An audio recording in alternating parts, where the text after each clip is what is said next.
Senator Deacon, Nova Scotia. Thank you, Speaker.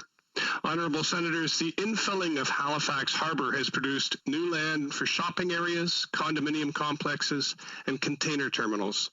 Unfortunately, the current process is not serving all Nova Scotians. Let me provide two examples. In 2010, the municipality apologized for the mass evictions from and demolition of the predominantly black community of Africville in the late 1960s.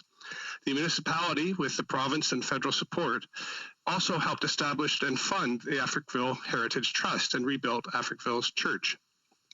Unfortunately, the descendants' fight for justice continued with the decision to build a half-kilometre-long infill directly in front of Africville.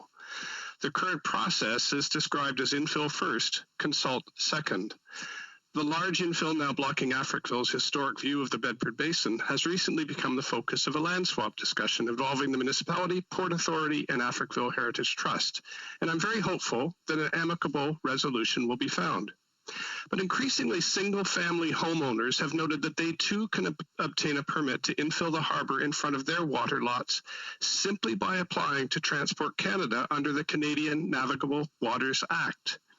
In an effort to control this and other activity, in 2019, the province passed the Coastal Protection Act.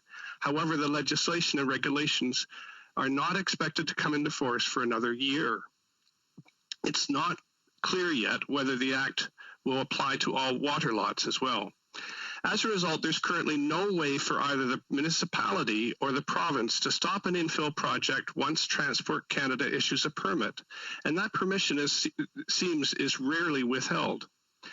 Another area of the Halifax Harbour at risk is the beautiful and historic Northwest Arm, a narrow 4.5-kilometre long inlet. On a sunny day, the Arm is teeming with Nova Scotians in kayaks and sailboats.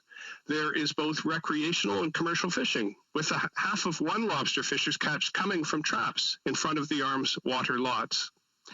If infilling of the Arm's private water lots begins, it could result in a cascade of activity that could permanently reduce the water area of the Arm by 1/3 and the width of its entrance by half, introducing worrisome navigation risks. Simply, this loophole in government currently allows some of Nova Scotia's wealthiest and most powerful landowners to appropriate public waters for private use. It's happened before, and it's happening again. These are among the reasons why Senators Coyle, Kutcher, and I wrote to the Minister of Transport to ask that he pause his department's approval of applications for coastal water infill projects, except for those that have both municipal and provincial support.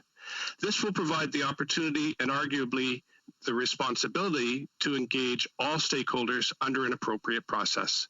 We're very hopeful that Minister Alghabra will prioritize this request, and I thank you, colleagues.